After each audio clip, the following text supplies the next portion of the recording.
ఉప్పు, పసుపు, ఆయిల్ ఇంకా కారం కలిపి పెట్టేసా. ఎంత పోతుంది? ఎన్ని గరిటెలు పోతున్నా? ఆల్రెడీ ఇందులో ఎంత పోసా? ఏం పోయిలా, ఒక స్పూనే పోసాను. ఒక స్పూనేనా?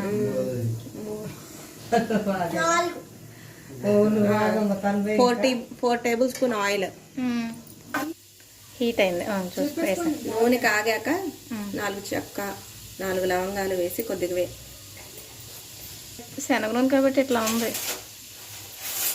ముందుగా పేస్ట్ వేసుకుందాం.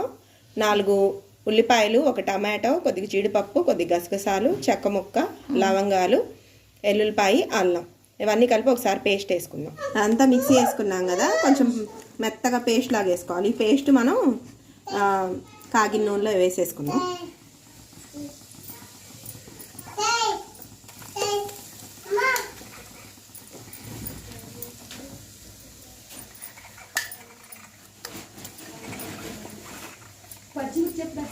లాస్ట్లో దీన్ని కలిదిప్పుకుందాం.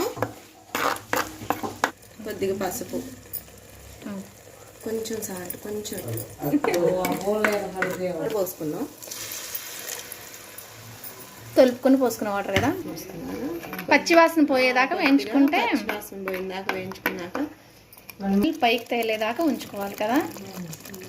మూత పెట్టేసి ఒకసారి చూసుకుందాం.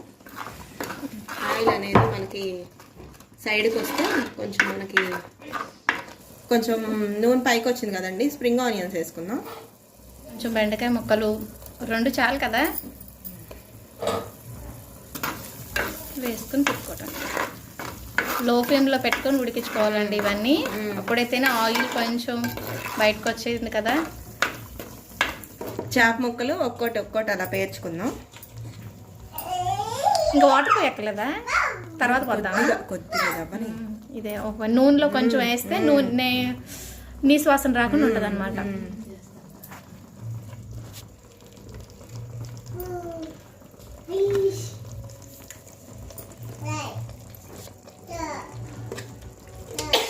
ఒకసారి వేసుకోవద్దండి, ఒక్కోటి నిదానంగా వేసుకుంటే మనకు కూడా. తలకాయ ముక్క ఎప్పుడైనా సరే మధ్యలో పెట్టుకుంటే బాగుంటుంది. ఇలా ఒక్కోటి చేప ముక్కలన్నీ పేర్చుకున్నాక మూత పెట్టుకుందాం. ఒక 5 మినిట్స్ అలా నూనెలో మగ్గాక పులుసు పోసుకోవాలా. నానబెట్టుకున్నానండి ముందుగా. దాన్ని పిసుక్కొని చిక్కగా పులుసు లాగా తీసుకుందాం. ముందు చిక్కగా తీసుకున్న పులుసు పోయాలి, తర్వాత కొంచెం వాటర్ పోసుకొని కొంచెం పలసగా చేసుకుందాం. దాన్ని చూసుకుందాం. 5 మినిట్స్ మగ్గినాయి కదండి. ఇప్పుడు చేపల పులుసు పోసేసుకుందాం. ఇప్పుడు వాటర్ కూడా పోసుకోవాలి. కొంచెం మిగిలిన చింతపండులో వాటర్ పోసుకొని పిసుక్కొని మళ్ళీ పోసేసుకోవటమే. దాని కరివేపాకు కొంచెం చేపల పులుసు వేసుకొని తిప్పేసాయి. గరిటతో తిప్పకూడదు. అవును, చిన్నగా తల్లి.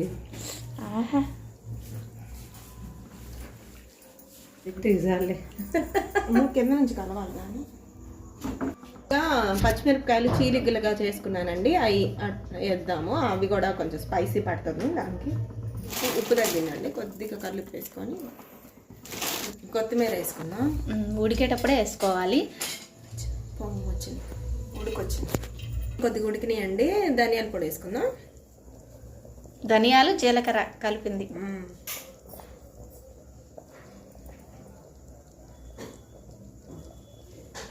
అక్కడే తిప్పేసాయి. కొంచెం స్పూన్ గరిటె పెట్టకూడదు, గరిటె పెట్టకుండా తిప్పుకోవాలి. ఎంతసేపు నువ్వు అక్కడే.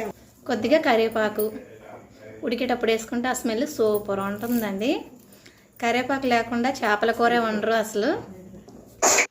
ఇప్పుడు మూత పెట్టేసేసుకొని 5 నిమిషాల తర్వాత ఓపెన్ చేసి చూస్తే కొంచెం చిక్కగా లేదండి, పలుచగా ఉంది. వాటరు చూడండి ఎలా వస్తుందో ఒకసారి అబ్జర్వ్ చేయండి. ఇప్పుడు మళ్ళీ మూత పెట్టేసేసుకొని 5 మినిట్స్ తర్వాత ఓపెన్ చేసుకొని చూసుకుందామండి. ఇప్పుడు చిక్కబడింది, దగ్గరికి పడింది. దీన్ని మనం ఏం చేయాలంటే దింపేసేసుకుందాం. కొత్తిమీర లైట్గా జిమ్మేసుకొని ఇప్పుడు వేడి వేడి చేపల కూర రెడీ.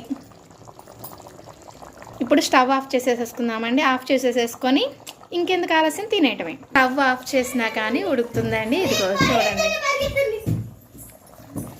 కూర్చోండి, రౌండ్ కూర్చోండి. మధ్యలో వేసి.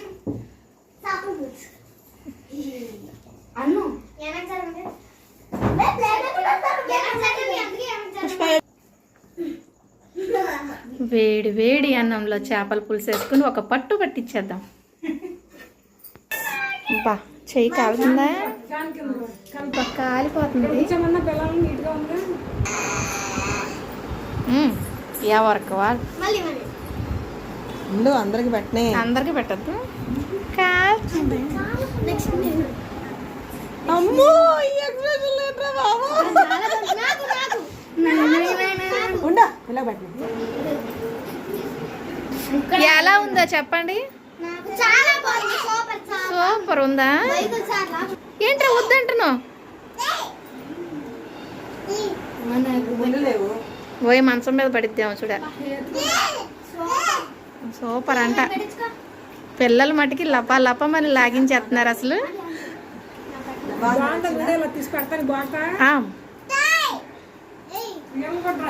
అయినా మీ అక్కకు పెట్టద్దారా? ఇటు నుంచి ఈడేమో అక్కకు పెట్టద్దని వెళ్ళిపోతున్నాడు అలిగి.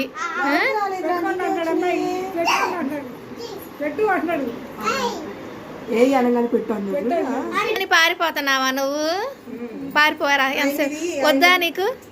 వద్దా వద్దా? అమ్మో అమ్మ భలేగుందమ్మా. ముందు అంతే, పిల్లలకి నచ్చితే అందరికి నచ్చినట్టు. ఏరా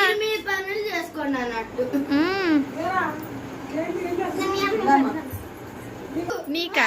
అమ్మో నాకు నాకు అని ఎగబడి వరదే అన్నారు కదా. మా అబ్బాయి నా దగ్గరికి వచ్చాడు. అది తినరా వద్దంట.